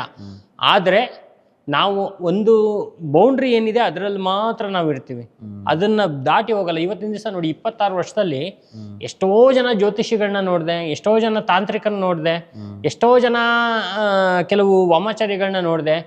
ತುಂಬಾ ಒಂದು ದುಡ್ಡು ಮಾಡಕ್ ಹೋಗಿ ತುಂಬಾ ಹೋಗಿರ್ತಕ್ಕಂಥ ತುಂಬಾ ಜನಗಳನ್ನ ನೋಡಿದೆ. ಅದ್ರ ಜೊತೆಗೆ ಬೇರೆ ಬೇರೆ ತರ ಕೆಲಸಗಳನ್ನ ಮಾಡಿ ಸಿಕ್ಕಾಕೊಂಡಿರ್ತಕ್ಕಂಥವ್ರನ್ನ ನೋಡಿದೆ. ಇದೆಲ್ಲ ನೋಡ್ಕೊಂಡು ಬರ್ತಾ ಇದ್ದೆ ನಾನು. ಆದ್ರೆ ನನಗೇನಂದ್ರೆ, ಮಲಗಿದ್ರೆ ಎದ್ರೆ ಕೂತ್ರೆ ಯಕ್ಷಿಣಿದ್ ಮಾತ್ರ ನಮ್ಮ ಮನಸ್ಸಲ್ಲಿರುತ್ತೆ, ಯಕ್ಷಿಣಿದ್ ಮಾತ್ರ ನಮ್ಮ ಹೃದಯದಲ್ಲಿರುತ್ತೆ. ಹಾಗಾಗಿ ಅವಳು ಆಜ್ಞೆ ಇಲ್ದೇನೆ ನಾನು ಏನು ಕೆಲಸನೂ ಮಾಡೋದೇ ಇಲ್ಲ. ಇವತ್ತಿನ ದಿವಸ ಒಬ್ರು ಬರ್ತಾರೆ, ಇಂಥದ್ದನ್ನು ಮಾಡ್ಕೊಡಿ, ನಿಮ್ಗೆ ಇಷ್ಟು ದುಡ್ಡು ಕೊಡ್ತೀನಿ ಅಂದ್ರೂ ಕೂಡ ನಾನು ಆ ದುಡ್ಡನ್ನು ಮುಟ್ಟೋದಿಲ್ಲ. ನನಗೇನು ಅಂದರೆ ದೇವಿ ಪರ್ಮಿಷನ್ ಬೇಕು. ಜೊತೆಗೆ ಅವ್ರನ್ನ ಯಾವ ರೀತಿಯಲ್ಲಿ ಅವ್ರನ್ನ ನೀವು ಕೇಳಿದ್ರಿ ಈಗ ಒಂದು ಕ್ವಶನ್ನು, ಎಷ್ಟು ದಿನದಲ್ಲಿ ಪರಿಹಾರ ಆಗುತ್ತೆ ಅಂತ. ಸೊ ಅದನ್ನ ಆ ದೇವಿ ಹೇಳ್ಬೇಕು ನಮಗೆ, ಇಂಥ ವ್ಯಕ್ತಿಗೆ ಈ ಥರ ಕೆಲಸವನ್ನ ಮಾಡ್ಕೊಡು, ಇಷ್ಟೇ ದಿನದಲ್ಲಿ ಪರಿಹಾರ ಆಗುತ್ತೆ ಅಂತ. ಒಬ್ರು ಒಂದು ಬಿಲ್ಡಿಂಗ್ ಅನ್ನು ಮಾರಕ್ಕೆ ನೋಡ್ತಾ ಇದ್ದಾರೆ. ಸುಮಾರು 8 ಕೋಟಿ ಪ್ರಾಪರ್ಟಿ ಅದು. ಅದ್ರಲ್ಲಿ ನನಗೆ ಏನು ಮಾಡಿದ್ದಾರೆ ಅಂದ್ರೆ 70 ಲಕ್ಷ ಆಫರ್ ಕೊಟ್ಟಿದ್ದಾರೆ ಅವರು. ಒಂದು ಫ್ಲಾಟ್ ನಿಮ್ಗೆ ಕೊಟ್ಬಿಡ್ತೀನಿ, ಅದರಲ್ಲಿ 70 ಲಕ್ಷದ್ದು ಮಾಡ್ಕೊಡಿ, ಈ ಕೆಲಸ ಮಾಡ್ಕೊಡಿ ಅಂತ. ಸರ್, ನೀವು ನಂಬ್ತಿರೋ ಇಲ್ಲೋ, 4 ವರ್ಷದಿಂದ ಅವ್ರು ನನ್ನ ಹತ್ರ ಓಡಾಡ್ತಾ ಇದ್ದಾರೆ. ಇವತ್ತಿನ ತನಕನೂ ಅವ್ರಿಗೆ ಪರ್ಮಿಷನ್ ಸಿಕ್ಕೇ ಇಲ್ಲ. ಈ ಮಧ್ಯದಲ್ಲಿ ಅವ್ರು ಸುಮಾರು ಜನರ ಹೋಗಿದ್ದಾಯ್ತು, ದುಡ್ಡು ಕಳ್ಕೊಂಡಿದ್ದಾಗಿತ್ತು, ಎಲ್ಲಾ ತರದ್ದು ಆಗೋಯ್ತು ಅವರಿಗೆ. ಕೊನೆಗೆ ಲಾಸ್ಟ್ಗೆ ಎಲ್ಲಾ ಕಡೆನೂ ಹೋಗ್ತಾರೆ, ದುಡ್ಡು ಕಳ್ಕೊಳ್ತಾರೆ, ಮತ್ತೆ ನಮ್ಮ ಹತ್ರನೇ ಬರ್ತಾರೆ, ಗುರುಗಳೇ ನಿಮ್ ತರ ಇನ್ಯಾರು ಸಿಗಲ್ಲ, ಮಾಡ್ಕೊಡಿ. ಇಲ್ಲ, ಪರ್ಮಿಷನ್ ಸಿಗ್ತಾ ಇಲ್ಲ. ಯಾಕಂದ್ರೆ ಅಲ್ಲಿ ಕೆಲವು ಸಮಸ್ಯೆಗಳಿದೆ, ಎನರ್ಜಿಗಳಿದೆ. ಸೊ ಆ ಎನರ್ಜಿಗಳು ಬಿಟ್ಕೊಡ್ತಾ ಇಲ್ಲ. ಅದನ್ನ ನಮ್ಮ ಯಕ್ಷಿಣಿ ಹೇಳ್ತಾ ಇದ್ದಾಳೆ, ಇಲ್ಲ ಈ ಕೆಲಸ ಆಗಲ್ಲ ಅಂತಕ್ಕಂಥದ್ದು, ಮತ್ತೆ ಮಾಡ್ಕೊಡ್ಬೇಡ ಅಂತ ಹೇಳ್ತಾ ಇದ್ದಾಳೆ. ಹಾಗಾಗಿ ನಾವು ತಾಂತ್ರಿಕರು ಯೂಶಲ್ ಆಗಿ ಹೇಳ್ತಾರೆ, ನಾನು ಎಲ್ಲವನ್ನು ಮಾಡ್ತೀನಿ, ಮಂತ್ರಿಗಳನ್ನ ಎಲೆಕ್ಷನ್ನಲ್ಲೇ ಅಂದರೆ ಎಲೆಕ್ಷನ್ನಲ್ಲೂ ಗೆಲ್ಲಿಸಿದ ರಾಜಕೀಯ ವ್ಯಕ್ತಿಗಳನ್ನ ಅಥವಾ ಏನು ಬೇಕಾದ್ರೂ ಮಾಡ್ಬೋದು ಅನ್ನೋದ್ರಲ್ಲಿ. ಯಾರೋ ಒಬ್ರು ಒಳ್ಳೆ ದುಡ್ಡನ್ನು ಆಫರ್ ಕೊಟ್ಟಾಗ ನೀವು ಪರ್ಮಿಷನ್ ಕೊಡ್ತಾ ಇಲ್ಲ ಅಂತಂದಾಗ ನನಗೆ ಆ್ಯಕ್ಚುಲಿ ಇದು ಒಂಥರ ವಿಚಿತ್ರ ಅನಿಸ್ತಾ ಇದೆ. ಆದರೂ ಸತ್ಯ ಅಂತ ನಂಬ್ತಾ ಇದ್ದೀನಿ. ಯಾಕಂತಂದರೆ ನೀವು ಅಮ್ಮನವ್ರನ್ನ ಪರಿಪಾಲನೆ ಮಾಡ್ತಾ ಇದ್ದೀರಾ ಅಷ್ಟೊಂದು. ಸೊ ಅಲ್ಲಿರೋ ಎನರ್ಜಿಗಳು ಹಂಗಾದ್ರೆ ದೀಪಯಕ್ಷಿಣಿಗಿಂತ ಜಾಸ್ತಿ ಗ್ರೇಟ್ ಆಗೋದ್ರಾ, ಅಥವಾ ಆ ಎನರ್ಜಿಗಳು ದೀಪಯಕ್ಷಿಣಿಗೂ ಆಗಲ್ವಾ, ಹೆಂಗಿದು ಅಂತ? ಬಿಕಾಸ್ ದೀಪಯಕ್ಷಿಣಿ ತಾಂತ್ರಿಕರು ಅಂತಂದರೆ ಆಗದೇ ವಿಚಾರಗಳನ್ನು ಆಗೋ ಹಂಗೆ ಮಾಡೋದಲ್ವ ಸರ್? ಈಗ ನಾನು ನಿಮಗೆ ಸ್ಟ್ರೇಟಾಗಿ ಕೇಳ್ತಾ ಇದ್ದೀನಿ, ಆಗದೇ ವಿಚಾರಗಳನ್ನ ಆಗೋಂಗೆ ಮಾಡೋಂಗಿದ್ರೆ 4 ವರ್ಷದಿಂದ ಆ ವ್ಯಕ್ತಿಗೆ ನೀವು ಅಷ್ಟು ಇದು ಮಾಡ್ತೀರಾ, ಅಮ್ಮನವ್ರು ಪರ್ಮಿಷನ್ ಕೊಡ್ತಾ ಇಲ್ಲ ಅಂತ ಹೇಳ್ತೀರಾ, ಯಾಕಂದರೆ ಅಮ್ಮನವ್ರನ್ನ ಅಷ್ಟು ನಂಬಿದ್ದೀರಾ, ಓಕೆ. ಆದರೆ ತಾಂತ್ರಿಕರಂತಂದರೆ ಆಗದೇ ಇರುವ, ಅಸಾಧ್ಯವಾಗುವ ಕೆಲಸಗಳನ್ನು ಸಾಧ್ಯತೆ ಮಾಡೋರು ತಾಂತ್ರಿಕರಲ್ವಾ? ನಿಮ್ಮ ಕೈಲಿ ಯಾಕೆ ಮಾಡೋಕ್ಕಾಗಲಿಲ್ಲ? ಅದು ಯಾಕೆ ಅಮ್ಮನವ್ರು ಪರ್ಮಿಷನ್ ಕೊಡ್ತಾ ಇಲ್ಲ? ನೋಡಿ, ಸೂಪರ್ ಕ್ವಶನ್ ಇದು. ಇದಕ್ಕೆ ನೋಡಿ ಆನ್ಸರ್ ಕೊಡ್ತೇನೆ ನಾನು. ಏನು ಗೊತ್ತಾ, ಈಗ ನಾನು ಒಂದು ಎಕ್ಸಾಂಪಲ್ ಹೇಳ್ತೀನಿ ನಿಮ್ಗೆ, ಎಕ್ಸಾಂಪಲ್ ಮುಖಾಂತರನೇ ಹೇಳ್ತೀನಿ. ಈಗ ಒಂದು ಮನೆ ಕಟ್ಟಕ್ಕೆ 100 ಮನೆನ ಹಾಳು ಮಾಡಿರ್ತೀವಿ ನಾವು, 100 ಮನೆನ ಹಾಳು ಮಾಡಿರ್ತೀವಿ. ಆ ದುಡ್ಡನ್ನೆಲ್ಲ ತಂದು ಈ ಮನೇನ ಕಟ್ಟಿರ್ತೀವಿ, ಆಯ್ತಾ? ಕಟ್ಟಿದ್ಮೇಲೆ ಆ ಭೂಮಿಲಿ ದೋಷ ಇರ್ಬೋದು, ತೊಂದರೆಗಳಿರ್ಬೋದು, ಎನರ್ಜಿಗಳಿರ್ಬೋದು. ಈ ವ್ಯಕ್ತಿಗೂ, ಈ ನೆಗೆಟಿವ್ ವ್ಯಕ್ತಿಗೂ, ಅಲ್ಲಿರುವಂಥ ನೆಗೆಟಿವ್ ಎನರ್ಜಿಗೂ ಫುಲ್ ಕನೆಕ್ಟಿವಿಟಿ ಆಗಿದೆ, ಕನೆಕ್ಟಿವಿಟಿ. ಅದನ್ನ ಬಿಡಿಸೋದಕ್ಕೆ ದೇವಿಗೆ ಇಷ್ಟ ಇಲ್ಲ. ನೀನು ಅದರಲ್ಲೇ ಇರು, ಯಾಕಂದ್ರೆ ಪಾಪಕರ್ಮಗಳನ್ನ ಮಾಡಿದ್ದಾನೆ, ಆ ಪಾಪಕ್ರಮದಲ್ಲೇ ಸಾಯಿ ಅಂತ ಹೇಳ್ತಾಳೆ ಅವಳು. ನಿನಗಿನ್ನ ಏನು ಇದಿಲ್ಲ ಅದಕ್ಕೆ, ಯಾಕಂದ್ರೆ ಅದರಿಂದ ಇವನು ಬಿಡಿಸ್ಬಿಟ್ರೆ ಇನ್ನೊಂದಷ್ಟು ಮನೆ ಹಾಳು ಮಾಡ್ತಾನೆ, ಇನ್ನೊಂದು ಬಿಲ್ಡಿಂಗ್ ಕಟ್ತಾನೆ, ಅದಕ್ಕೂ ನನ್ನ ಹತ್ರ ಬರ್ತಾನೆ, ಇನ್ನೊಂದು 1 ಕೋಟಿ ಆಫರ್ ಕೊಡ್ತಾನೆ, 70 ಲಕ್ಷ ಕೊಟ್ಟವನು ಅಲ್ವಾ? ದೊಡ್ಡದಿದೆ ಕಥೆ ಇದು. ಹಾಗಾಗಿ ನೋಡಿ, ತಾಂತ್ರಿಕರಲ್ಲಿ ಅಂದರೆ ಎಲ್ಲರೂ ಪಾಪ ದುಡ್ಡು ಮಾಡೋಕ್ಕೆ ಇರಲ್ಲ, ಒಬ್ರಿಗೆ ಒಳ್ಳೇದು ಮಾಡೋಕ್ಕೆ ಇರ್ತಾರೆ ಅನ್ನೋದಕ್ಕೆ ಒಂದು ನೈಜ ಉದಾಹರಣೆ ಇಲ್ಲಿದೆ. ಇವರ ಆಫೀಸ್ ಡೀಟೇಲ್ಸ್ ಕೊಟ್ಟಿದ್ದೀನಿ, ಇವರ ನಂಬರ್ ಕೊಟ್ಟಿದ್ದೀನಿ, ದಯವಿಟ್ಟು ಕಾಂಟ್ಯಾಕ್ಟ್ ಮಾಡಿ. ನೇರವಾಗಿರೋ ಇನ್ನೊಂದು ಪ್ರಶ್ನೆ ಕೇಳ್ಬಿಡ್ತೀನಿ ಸರ್. ಈ ವ್ಯಕ್ತಿಗೆ ಈ ಕೆಲಸಗಳು ಆಗಬೇಕು, ಆಗಿದ್ರೆ ಮಾತ್ರ ಬರ್ತೀನಿ ಅಂತ ಹೇಳ್ತಾರೆ. ಸೊ ಯಾವ್ಯಾವ ಕೆಲಸಗಳನ್ನ ನೀವು ಮಾಡ್ಕೊಡ್ತೀರಾ ಈ ದೀಪಯಕ್ಷಿಣಿ ಮುಖಾಂತರ? ಯಾವ್ಯಾವ ಕೆಲಸಗಳು ನಿಮ್ಮಿಂದ ಸಾಧ್ಯ? ಸರ್ ಇವಾಗ ಒಬ್ರು ಆ್ಯಕ್ಟರ್ಗೆ ಯಾವ್ಯಾವ ಪಾತ್ರಗಳನ್ನ ಮಾಡ್ತೀರಾ ನೀವು ಅಂತ ಕೇಳಿದ್ರೆ ಏನಂತ ಹೇಳೋದು? ಎಲ್ಲ ಪಾತ್ರಗಳನ್ನೂ ಮಾಡೋಕ್ಕೆ ರೆಡಿ ಇರ್ತಾನೆ ಅವನು. ಹಾಗಾಗಿ ನಮ್ಮದು ಅದೇ ಥರನೇ. 26 ವರ್ಷದಲ್ಲಿ ಎಲ್ಲ ಕೇಸ್ಗಳನ್ನೂ ನೋಡ್ಬಿಟ್ಟಿದ್ದೀನಿ, ಎಲ್ಲ ಕೇಸ್ಗಳನ್ನೂ ನೋಡಿದ್ದೀನಿ. ದುಷ್ಟ ಸಂಹಾರಕ್ಕೆ ಅವಳು ಏನು ಮಾಡ್ತಾಳೆ, ತಂತ್ರವನ್ನು ರಿವರ್ಸ್ ಮಾಡು ಅಂತ ಹೇಳಿದಾಳೆ. ಅದಕ್ಕೆ ತಾಂತ್ರಿಕ ಯಕ್ಷಿಣಿ ಸಹಾಯ ಮಾಡ್ತಾಳೆ. ಆ ತಂತ್ರವನ್ನು ರಿವರ್ಸ್ ಮಾಡಿರ್ತಕ್ಕಂಥ ಪ್ರಯೋಗನೂ ಇದೆ ನಮ್ಮಲ್ಲಿ, ಆಯಿತಾ. ಮತ್ತು ಆ ತಂತ್ರನ ಹಿಡಿದು ಅದನ್ನು ಬಂಧನ ಮಾಡು ಅಂತ ಹೇಳ್ತಾಳೆ. ಹಾಗಾಗಿ ಕೆಲವು ಏನಾಗುತ್ತೆ ಇಲ್ಲಿ ಈ ತಾಂತ್ರಿಕದಲ್ಲಿ ಅಂದರೆ, ಇದು ತಗೊಳ್ಳಲ್ಲ, ಅದು ಮಾಡಲ್ಲ, ಇದು ಮಾಡಲ್ಲ, ಏನು ಹೇಳೋಂಗಿಲ್ಲ ನಾವು. ಅದಕ್ಕೆ ನಾವು ಏನಂತ ಹೇಳಿದ್ರೆ, ಈಗ ನಾನು ಹೇಳಿದ್ನಲ್ಲ ನಿಮಗೆ, ಒಂದು 4 ಅದ್ಭುತವಾಗಿರ್ತಕ್ಕಂಥ ಗ್ರಂಥಗಳಿದೆ. ಅದ್ರಲ್ಲಿ 3 ಬುಕ್ ನಾನು ಕಂಪ್ಲೀಟ್ ಮಾಡಿದ್ದೀನಿ, ಆಯ್ತಾ. ಮಾಡಿರೋದ್ರಿಂದ ಅದ್ರಲ್ಲಿ ಇರ್ತಕ್ಕಂಥ ತಂತ್ರಗಳು ಅಷ್ಟು ಗೊತ್ತಿದೆ ನನಗೆ. ಹಾಗಾಗಿ ಯಾವುದೇ ಕೇಸ್ ಬಂದರೂ ಇಲ್ಲ ಅಂತ ಹೇಳಲ್ಲ. ಆದರೆ ಆ ಕೇಸ್ಗಳು ನಾನು ತಗೋಬೇಕಾದ್ರೆ ದೇವಿ ಪರ್ಮಿಷನ್ ಬೇಕೇ ಬೇಕು. ಅದಿಲ್ಲದೇನೆ ನಾನು ಪರ್ಮಿಷನ್ ಏನು ಮಾಡೋದೇ ಇಲ್ಲ, ನೀವು ಏನು ಮಾಡಲ್ಲ. ಅವ್ರು ಏನು ನೋಡಿ, ಇವಾಗ ನಾನು ಅದೇ ಹೇಳಿದೆ ನಿಮಗೆ. ಈಗ ಒಂದು ಯಕ್ಷಿಣಿ, ಆಯ್ತಾ, ರತಿಪ್ರಿಯಾ ಯಕ್ಷಿಣಿ, ಅವಳನ್ನ ಹೆಂಡತಿ ಥರ ಇಟ್ಕೋಬೇಕು ಅಂತ ಹೇಳಿದೆ. ಅವಳು ನಿಮ್ಗೆ ದುಡ್ಡು ಕೊಡ್ತಾಳೆ, ಹೆಂಡತಿ ಥರ ಇರ್ತಾಳೆ, ಎಲ್ಲನೂ ಇರ್ತಾಳೆ. ನೀವು ಒಪ್ಕೊಂಡೇ ಆ ಸಿದ್ಧಿನ ತಗೊಂಡಿರ್ತೀರ. ಮತ್ತೆ ನೀವು ಆ ದೇವಿಗೆ ದ್ರೋಹ ಮಾಡಿದ್ರೆ ಏನಾಗುತ್ತೆ? ಅಂದರೆ ಬೇರೆ ದುಡ್ಡು ದೊಡ್ಡದಾ ಅಥವಾ ಬೇರೆ ಹೆಣ್ಮಕ್ಳು ದೊಡ್ಡದಾ, ದೇವಿ ದೊಡ್ಡದಾ? ಖಂಡಿತ ದೇವಿನೇ ಯಾವಾಗ, ಅಲ್ವಾ? ಸೊ ಹಾಗಾಗಿ ನಾವು ಒಂದಕ್ಕೆ ನಾವು ಅದನ್ನು ಸ್ಟಿಕ್ ಆನ್ ಆಗಿದ್ದಾಗ ನಾವು ಬೇರೆ ಕಡೆಗೆ ಡೈವರ್ಟ್ ಆಗೋಂಗಿಲ್ಲ. ದುಡ್ಡು ಅನ್ನೋದೇನು ಸರ್, ಪೇಪರು. ಇವತ್ತು ನಮ್ಮ ಹತ್ರ ಇರುತ್ತೆ, ನಾಳೆ ನಿಮ್ಮ ಹತ್ರ ಇರುತ್ತೆ, ಇನ್ನೊಬ್ಬರ ಹತ್ರ ಇರುತ್ತೆ. ಅದಕ್ಕೆ ನಾವು ಬೆಲೆ ಕೊಡ್ತಾ ಹೋದಾಗ ಏನಾಗುತ್ತೆ ಅಂತ ಹೇಳಿದ್ರೆ, ಇಲ್ಲಿ ದೇವಿನ ನಾವು ಕಳ್ಕೊಬೇಕಾಗತ್ತೆ. ಆ ಥರದ್ದು ಬೇಕಾದಷ್ಟು ಆಫರ್ಗಳು ಬಂದಿದೆ ನಮಗೆ. ಈ ಕೆಲವು ಬೇರೆ ಗುಪ್ತವಾಗಿರ್ತಕ್ಕಂಥ ವಿಚಾರಗಳು ಬೇಕಾದಷ್ಟು ಇದೆ ಪ್ರಪಂಚದಲ್ಲಿ. ಅಂಥದ್ರಲ್ಲಿ ನಮಗೆ ಕೋಟಿಗಟ್ಟಲೆ ಆಫರ್ಗಳು ಬಂದಿದೆ.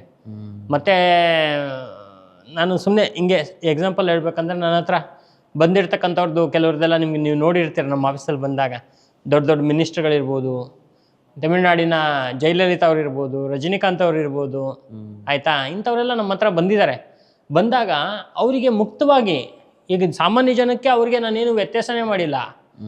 ಅವ್ರಿಗೆ ಏನು ಹೇಳಬೇಕು, ಇವಾಗ ಅವ್ರಿಗೆ 5 ರೂಪಾಯಿ ಪರಿಹಾರ ಅಂದರೆ 5 ರೂಪಾಯಿ ಪರಿಹಾರ ಅಂತಲೇ ಹೇಳ್ತೀನಿ ನಾನು. ಅದಕ್ಕೆ ಅವ್ರಿಗೆ ಹೋಗ್ಬಿಟ್ಟು ನಿನ್ನ ಹತ್ರ ತುಂಬ ದುಡ್ಡಿದೆ ಅಂದ್ಬಿಟ್ಟು 5 ಕೋಟಿ 10 ಕೋಟಿ ಅಂತ ಕೇಳೋದು, ಅದರದ್ದಿಲ್ಲ. ಪರ್ಮಿಷನ್ನೇ ಕೊಡಲ್ಲ ದೇವಿ ಅದಕ್ಕೆ. ಸೊ ಹಾಗಾಗಿ ಅದು ಒಂದು ವಿದ್ಯೆ ಇದೆಯಲ್ಲ, ಆ ವಿದ್ಯೆನ ಸದ್ಬಳಕೆ ಮಾಡ್ಕೋಬೇಕು ಯಾವಾಗ್ಲೂ. ತಾಂತ್ರಿಕರು ಅದನ್ನ ಏನು ಮಾಡ್ತಾರೆ ಅಂದರೆ ದುರ್ಬಳಕೆ ಮಾಡ್ಕೊಳ್ತಾರೆ, ಅದನ್ನು ಮಾಡೋಂಗಿಲ್ಲ. ವೆರಿ ನೈಸ್ ಸರ್, ತುಂಬಾ ಇಷ್ಟ ಆದ್ರಿ ನನಗೆ ಸರ್, ನಿಜವಾಗ್ಲೂ. ತುಂಬ ನಿಮ್ಮಲ್ಲಿ ತಾಂತ್ರಿಕತೆಯಲ್ಲಿ ನೀನು ಕಲ್ತಿರ್ದ್ರು ತುಂಬ ಸಾತ್ವಿಕ ಗುಣಗಳು ನಾನು ನೋಡ್ತಾ ಇದ್ದೀನಿ ನಿಮ್ಮಲ್ಲಿ. ಖಂಡಿತ ಖುಷಿ ಆಗ್ತಿದೆ. ಆ್ಯಂಡ್ ಸರ್, ಈಗ ತುಂಬ ದೊಡ್ಡ ವ್ಯಕ್ತಿಗಳೆಲ್ಲ ಬರ್ತಾರೆ, ತುಂಬ ಚಿಕ್ಕವರು ಬರ್ತಾರೆ, ಮಿಡ್ಲ್ ಕ್ಲಾಸ್ ಅವರು ಬರ್ತಾರೆ, ಎಲ್ಲರೂ ಬರ್ತಾರೆ ನಿಮ್ಮ ಹತ್ರ ಯಾವುದೋ ಒಂದು ಆಸೆ ಇಟ್ಕೊಂಡು. ಎಲ್ಲೋ ಒಂದು ರೀತಿಯಲ್ಲಿ ನಾನು ನಿಮ್ಮನ್ನು ಕೇಳೋದಾದರೆ, ಅಷ್ಟೂ ಜನಕ್ಕೂ 100% ಪರಿಹಾರ ನಿಮ್ಮ ತಾಂತ್ರಿಕತೆಯಲ್ಲಿ ಸಾಧ್ಯ ಇದೆಯಾ ಸರ್? 100% ತುಂಬ ಕಡಿಮೆ ಆಗುತ್ತೆ. 200% ಅಂತ ಹೇಳ್ಬೋದು. 200% ಪರಿಹಾರ ನಾನು ಮಾಡಿಕೊಟ್ಟಿದ್ದೀನಿ. ಮತ್ತು ನಾನು ಹೇಳಿರ್ತಕ್ಕಂಥ ಪ್ರಶ್ನೆ ಆಗಿರಲಿ, ಇವತ್ತಿನ ದಿವಸ ನಾನು ಕವಡೆ ಪ್ರಶ್ನೆ ನೋಡ್ತೀನಿ, ತಾಂಬೂಲ ಪ್ರಶ್ನೆ ನೋಡ್ತೀನಿ, ರಮಲ ಪ್ರಶ್ನೆ, ತಾಂಡೂಲ ಪ್ರಶ್ನೆ ನೋಡ್ತೀನಿ, ಪ್ರಶ್ನೆ ಕುಂಡಲಿ ಹಾಕ್ತೀನಿ, ಟ್ಯಾರೋ ಮಾಡ್ತೀನಿ, ನ್ಯೂಮರಾಲಜಿ ಮಾಡ್ತೀನಿ, ಜ್ಯೋತಿಷ್ಯ ನೋಡ್ತೀನಿ. ಇಷ್ಟೆಲ್ಲ ವಿದ್ಯೆಗಳು ಏನಕ್ಕಿದೆ ಅಂತ ಹೇಳಿದ್ರೆ, ಮನುಷ್ಯನ ಕಷ್ಟಗಳನ್ನ ನಿವಾರಣೆ ಮಾಡೋದಕ್ಕೆ. ಅದ್ರ ಹಿಂದೆ ಎಲ್ಲ ಏನಿದೆ ಬ್ಯಾಕ್ಗ್ರೌಂಡಲ್ಲಿ ಅಂದರೆ ಈ ಯಕ್ಷಿಣಿ ಸಿದ್ಧಿನೇ. ಈ ಯಕ್ಷಿಣಿ ಸಿದ್ಧಿಗೂ ನಾವು ಅದನ್ನು ಕನೆಕ್ಟ್ ಮಾಡಿಕೊಂಡು ನಾವು ಈ ಹಾಕುವಂಥ ಪ್ರತಿಯೊಂದು ಪ್ರಶ್ನೆ ಇರ್ಬೋದು, ಅಥವಾ ಅವ್ರು ಕೊಡುವಂಥ ಪ್ರತಿಯೊಂದು ಉತ್ತರ ಇರ್ಬೋದು, ಪರಿಹಾರ ಇರ್ಬೋದು, ಅದಕ್ಕೆ ದೇವಿನೇ 100% ಗ್ಯಾರಂಟಿ ಕೊಟ್ಬಿಡ್ತಾಳೆ. ಅದ್ರ ಮೇಲೆ ನಾವು 100% ಕೊಡ್ತೀವಿ. 200% ಪಕ್ಕಾ ರಿಸಲ್ಟ್ ಇದೆ ಅಂತ ಹೇಳ್ಬೋದು ನಾವು. Very nice sir. ಇನ್ನು ಎಷ್ಟು ಸವಾಲಾಗಿದೆ ಸರ್ ವೈಜ್ಞಾನಿಕಕ್ಕೆ ನಿಮ್ಮ ತಾಂತ್ರಿಕತೆ? ಅಯ್ಯೋ, ತುಂಬ ಆಗಿದೆ. ತುಂಬ ವಿಶೇಷವಾಗಿ ಕೆಲವು ವಿಚಾರಗಳಲ್ಲಿ ವೈದ್ಯ ಲೋಕಕ್ಕೆ ಸವಾಲು ಹಾಕುವಂಥದ್ದೆಲ್ಲ ಇದೆ. ಅದು ಕೆಲವು ತೊಂದರೆಗಳು ಗೊತ್ತೇ ಆಗೋದಿಲ್ಲ, ಏನಾಗಿದೆ, ಏನು, ಹೇಗೆ, ಏನು ಎತ್ತ ಅಂತ. ಎಷ್ಟೋ ಇದಾಗಿದೆ ತೊಂದರೆ. ಅಂದರೆ ಸ್ಕ್ಯಾನ್ಗಳಾಗಿರ್ಬೋದು, ಅಥವಾ ಎಷ್ಟೋ ಡಾಕ್ಟ್ರುಗಳು ದೊಡ್ಡ ಇದಾಗಿರ್ಬೋದು, ಅಂಥದ್ದೆಲ್ಲ ಆಗದೆ ಇರೋದು ಜಸ್ಟ್ 4 ದಿನ, 5 ದಿನ, 6 ದಿನ, ಒಂದು ತಿಂಗಳಲ್ಲೆಲ್ಲ ನಾವು ಕ್ಲಿಯರ್ ಮಾಡಿಕೊಟ್ಬಿಟ್ಟಿದ್ವಿ. ಆ ಥರದ್ದೊಂದು ಮಹಾಸಿದ್ಧಿ ಇದು, ಸಾಧನೆ ಇದು. ಹಾಗಾಗಿ ಇದು ಒಂಥರ ಹೆಂಗಾಗತ್ತೆ ನೋಡಿ, ಏನು ಗೊತ್ತಾ, ಈಗ ದೊಡ್ಡ ಜ್ಞಾನ ಮರ ಅನ್ಕೊಳ್ಳೋಣ, ದೊಡ್ಡ ಮರ, ಆಲದ ಮರ ಏನಿದೆ ಅದನ್ನು ಜ್ಞಾನ ಅನ್ಕೊಳ್ಳೋಣ. ಅದರಲ್ಲಿ ಒಂದು ಕೊಂಬೆ ಅಷ್ಟೇ ವಿಜ್ಞಾನ. ಜ್ಞಾನ ದೊಡ್ಡದು, ವಿಜ್ಞಾನ ಎಲ್ಲಿ ಸ್ಟಾಪ್ ಆಗುತ್ತೆ ಅಲ್ಲಿಂದ ಜ್ಞಾನ ಸ್ಟಾರ್ಟ್ ಆಗುತ್ತೆ. ಹಾಗಾಗಿ ನಾವು ಜ್ಞಾನಕ್ಕೂ ವಿಜ್ಞಾನಕ್ಕೂ ನಾವು ಏನು ಅದನ್ನು ಕಂಪೇರ್ ಮಾಡೋಂಗೇ ಇಲ್ಲ. ಜ್ಞಾನದಲ್ಲೇ ಬರುವಂಥದ್ದೇ ವಿಜ್ಞಾನ. ಚಿಕ್ಕ ಮಗು ಎಲ್ಲಿ ಕಲ್ತಿರುತ್ತೆ ವಿಜ್ಞಾನನ? ಅದು ಜ್ಞಾನ ತಗೊಂಡ್ಮೇಲೆ ವಿಜ್ಞಾನ ಕಲಿಯೋದು, ಖಂಡಿತ ಅಲ್ವಾ? ಸೊ ಹಾಗಾಗಿ ಮುಖ್ಯವಾಗಿ ಮನುಷ್ಯನಿಗೆ ಬೇಕಾಗಿರ್ತಕ್ಕಂಥದ್ದು ಜ್ಞಾನ. ಆ ಜ್ಞಾನವನ್ನು ಸಂಪಾದನೆ ಮಾಡಬೇಕಾದ್ರೆ ಅವನಿಗೆ ವಿಶೇಷವಾಗಿ ದೇವತೆಗಳ ಒಂದು ಭಕ್ತಿ, ಶಕ್ತಿ, ಶ್ರದ್ಧೆ, ನಿಷ್ಠೆ ಎಲ್ಲವೂ ಬೇಕು. ಅದೆಲ್ಲ ಇದ್ದಾಗ ಮಾತ್ರ ಒಂದು ದೊಡ್ಡ ಸಾಧನೆ ಮಾಡಲಿಕ್ಕಾಗತ್ತೆ. ಇಷ್ಟು ಮಾತ್ರ ಅಲ್ಲ, ನಿಮ್ಮ ಮನೆಯಿರುವಂಥ ಯಾವುದೇ ಪ್ರಾಬ್ಲಮ್ ಇರ್ಬೋದು, ಆ ಪ್ರಾಬ್ಲಮ್ಗಳಿಗೆ ಖಂಡಿತವಾಗ್ಲೂ ಸೂಕ್ತವಾಗಿರುವಂಥ ಪರಿಹಾರಗಳನ್ನು ನಮ್ಮ ಸಂತೋಷ್ ಭಟ್ ಗುರುಗಳು ಮಾಡಿಕೊಡ್ತಾರೆ ಅಂತ ಹೇಳ್ತಾ ಇದ್ದೀನಿ. ದಯವಿಟ್ಟು ಒಮ್ಮೆ ಕಾಂಟ್ಯಾಕ್ಟ್ ಮಾಡಿ, ಕೆಳಗಡೆ ಕೊಟ್ಟಿರುವಂಥ ನಂಬರ್ಗೆ ನೀವು ಎನಿ ಟೈಮ್ ಕಾಲ್ ಮಾಡ್ಬೋದು. ಹಾಗೂ ಅಪಾಯಿಂಟ್ಮೆಂಟ್ ತೊಗೊಂಡೋಗಿ, ನೀವು ಅಪಾಯಿಂಟ್ಮೆಂಟ್ ಬರೋವಾಗ ಯಾರೂ ಇರೋದಿಲ್ಲ, ಆ ರೀತಿ ಗುಪ್ತವಾಗಿ ಅವರು ನಿಮ್ಮ ಸಮಸ್ಯೆಗಳನ್ನ ಆಲಿಸಿ ಲಾಲಿಸಿ ಅದಕ್ಕೆ ಸೂಕ್ತ ಪರಿಹಾರವನ್ನು ಕೊಡ್ತಾರೆ ಅಂತ ಹೇಳ್ತಾ ಇದ್ದೀನಿ. ಮಾತಾಡ್ತಾ ಇಷ್ಟೆಲ್ಲ ಪ್ರಶ್ನೆಗಳನ್ನ ಕೇಳಿದ ಮೇಲೆ ನಾನು ನಿಮಗೆ ಒಂದು ರೀತಿಲಿ ಸವಾಲು ಹಾಕೋ ಪ್ರಶ್ನೆ ಕೇಳೋದಾದರೆ ಸರ್, ತಾಂತ್ರಿಕತೆಯಲ್ಲಿ ಎಷ್ಟೋ ದಿನಗಳಿಂದ ಕೆಲವೊಂದು ಪ್ರಾಬ್ಲಮ್ಗಳನ್ನ ನರಳಾಡ್ತಾ ಇರೋಂಥ ಪ್ರಾಬ್ಲಮ್ಗಳನ್ನು ನೀವು ಹಿಡಿದು ಹಾಕಿ ಅದನ್ನು ಸೂಕ್ತ ಪರಿಹಾರ ಕೊಡ್ತೀರಾ. ಎಲ್ಲ ತಾಂತ್ರಿಕಗಳು ಹೇಳೋ ಒಂದು ಮಾತೇನಪ್ಪ ಅಂತಂದರೆ, ಇಲ್ಲ ಬಟ್ಟೆ ಸಿಗಬೇಕು, ಇಲ್ಲ ಕೂದಲು ಸಿಗಬೇಕು, ಇಲ್ಲ ಅಂದರೆ ಮರಳು ಧೂಳು ಸಿಗಬೇಕು ಅಂತ ಹೇಳ್ತಾರೆ. ಇದು ಸಿಕ್ಕಿಲ್ಲ ಅಂದರೆ ತಾಂತ್ರಿಕತೆ ನಡೆಯಲ್ವಾ? ಇಲ್ಲ, ಅದು ಏನಂದರೆ ಚಿಹ್ನೆಗಳದು. ಈಗ ಫೋಟೋಯಿಂದ ಮಾಡೋಕ್ಕಾಗಲ್ವಾ ನಾನು ಕೇಳೋದು? ಅದೆಲ್ಲ ಏನಕ್ಕೆ ಬೇಕು? ಒಬ್ಬ ತಾಂತ್ರಿಕನ ಹೆಂಗಿರ್ಬೇಕು ಅವನು ಅಂತ ಹೇಳಿದ್ರೆ, ಒಂದು ಮರಳ ಮೇಲೆ ನೀವು ಇಂಥ ವ್ಯಕ್ತಿ ಹಿಂಗಿದಾನೆ, ಇಷ್ಟು ಹೈಟು, ಇಷ್ಟು ಬಣ್ಣ ಇದೆ ಅವನು, ಮುಖ ಈ ಥರ ಕೋಲ್ ಮುಖಾನ, ರೌಂಡ್ ಮುಖಾನ, ಉದ್ದ ಮುಖಾನ ಎಲ್ಲ ಹೇಳ್ಬಿಟ್ರೆ ಮರಳ ಮೇಲೆ ಅವ್ನ ಚಿತ್ರ ಬರೆದು ಅವ್ನ ಪ್ರಯೋಗನಲ್ಲಿ ಮಾಡಬೇಕು ಅವನು ತಾಂತ್ರಿಕ ಅಂದರೆ. ಅದೆಲ್ಲ ಯಾಕೆ ಬೇಕು? ಅದೆಲ್ಲ ಏನಂದರೆ ನೋಡಿ, ಅದು ಏನಾಗುತ್ತೆ ಅಂತ ಹೇಳಿದ್ರೆ, ಕೆಲವು ಚಿಹ್ನೆಗಳು ಕೆಲವು ಪ್ರಯೋಗಕ್ಕೆ ಬೇಕಾಗುತ್ತೆ, ದುಷ್ಟ ಪ್ರಯೋಗಗಳು ಕೆಲವು ಇರ್ತವೆ, ಅದಕ್ಕೆ ತೊಗೊಂಬನ್ನಿ ಅಂತಾರೆ. ಅದನ್ನೇ ಇಟ್ಕೊಂಡು ಎಲ್ಲರೂ ಫೇಕ್ ಮಾಡೋರು ಇದ್ದಾರೆ, ಅದೇ ಬೇಕು ಇದೇ ಬೇಕು ಅಂತಕ್ಕಂಥವ್ರು. ತಾಂತ್ರಿಕನಿಗೆ ಅದೆಲ್ಲ ಅವಶ್ಯಕತೆ ಇಲ್ಲ. ಧ್ವನಿನ ಇಟ್ಕೊಂಡು ಮಾಡ್ಬೋದು. ಧ್ವನಿಲಿ ನೀವೊಂದು ವಾಯ್ಸ್ ರೆಕಾರ್ಡ್ ಮಾಡಿ ಕೊಟ್ಟರೆ ಅದರಲ್ಲಿ ತಾಂತ್ರಿಕ ಮಾಡ್ಬೋದು. ಈಗ ಆಲ್ಮೋಸ್ಟ್ ಅಲ್ಲಿ ಎಷ್ಟೊಂದು ಜನ ಇದನ್ನೇನಾದರೂ ರೀಲ್ಸಲ್ಲಿ ನೋಡ್ತಾ ಇದ್ದರೆ ಕಮೆಂಟ್ಗಳು ಬರುತ್ತೆ, ಹಾಗಾದರೆ ನಮ್ಮ ಧ್ವನಿಲಿ ಮಾಡಿ, ನಿಮ್ಮ ಧ್ವನಿಲಿ ಮಾಡಿ, ಅಥವಾ ಹಂಗೆ ಮಾಡಿ ಹಿಂಗೆ ಮಾಡಿ ಅಂತ. ನಿಮ್ಮ ಟೈಮು ಸರಿ ಇಲ್ದಾಗ, ಇವರು ಮಾಡೋ ಕೆಲಸ ಕರೆಕ್ಟಾಗಿ ಆದಾಗ ಮಾತ್ರ ಸಾಧ್ಯ. ಆದರೆ ಗುರುಗಳು ಹಿಂಗೆ ಹೇಳಿದ ತಕ್ಷಣ ಕೆಟ್ಟದ್ದು ಮಾಡ್ತಾ ಇದ್ದಾರಾ? ಅಲ್ಲ, ಕೆಟ್ಟದನ್ನ ಮಾಡೋ ನಿಜವಾಗ್ಲೂ ತಾಂತ್ರಿಕರು ಹಿಂಗೆ ಇರ್ತಾರೆ ಅಂತ ಹೇಳ್ತಾ ಇದ್ದಾರೆ. ದಯವಿಟ್ಟು ಅರ್ಥ ಮಾಡ್ಕೊಳ್ಳಿ. ಸೊ ಇಲ್ಲಿ ಯಾವುದೇ ಕಾರಣಕ್ಕೂ ಇನ್ನೊಬ್ರಿಗೆ ಒಳ್ಳೇದಾಗಲಿ ಅನ್ನೋ ಉದ್ದೇಶದಿಂದ ಮಾತ್ರ ಈ ಶೋ ಮಾಡ್ತಾ ಇದೀವಿ. ಸರ್, ಈಗ ಇಷ್ಟೆಲ್ಲ ನೀವು ಮಾತಾಡ್ತಾ ಇದ್ರಲ್ಲ, ಯಾರೋ ಬಂದ್ಬಿಟ್ಟು ಏನೋ ಒಂದು ಕೆಟ್ಟದ್ದು ಮಾಡ್ತೀವಿ ಅಂತಂದರೆ ಖಂಡಿತವಾಗ್ಲೂ ದೀಪಾಕ್ಷಿಣಿ ನಿಮಗೆ ಪರ್ಮಿಷನ್ ಕೊಡಲ್ಲ ಅಂತ ನನಗನ್ಸುತ್ತೆ. ಸೊ ನೀವು ಮಾಡೋಂಥ ಕೆಲಸಗಳು ಯಾರಿಗೆ ಮಾಟ ಮಂತ್ರ, ಭೂತ ಪಿಶಾಚಿ ಪ್ರೇತ ಅಂದರೆ ಯಾವ ರೀತಿ ತೊಂದರೆ ಇರುತ್ತೋ ಅದನ್ನೆಲ್ಲ ಹೋಗ್ಲಾಡ್ಸಿ. ಕಲ್ತಿರೋಂಥ ವಿದ್ಯೆ ನಾನು ಹೇಳಿದ್ನಲ್ಲ, ನಾನು ವಾಮಾಚಾರ ಕಲ್ತಿಲ್ಲ, ದಕ್ಷಿಣಾಚಾರ ಕಲ್ತಿರೋದು ನಾನು.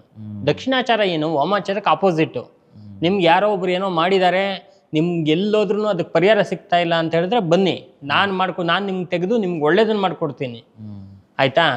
ಮಾಡಿಸೋದಲ್ಲ ಇದು ವಿದ್ಯೆ, ತೆಗಿಸ್ಬೇಕು. ಮಾಡಿಸೋರು ಎಷ್ಟು ಜನ ಬೇಕಾದ್ರೂ ಸಿಗ್ತಾರೆ, ತೆಗಿಯೋರು ಯಾರು ಸಿಗ್ತಾರೆ? ನಾವು ಮಾಡೋದು ಕ್ಲಿಯರ್ ಅಷ್ಟೇ. ಶರಣಾರ್ಥಿ ನಿಮಗೆ.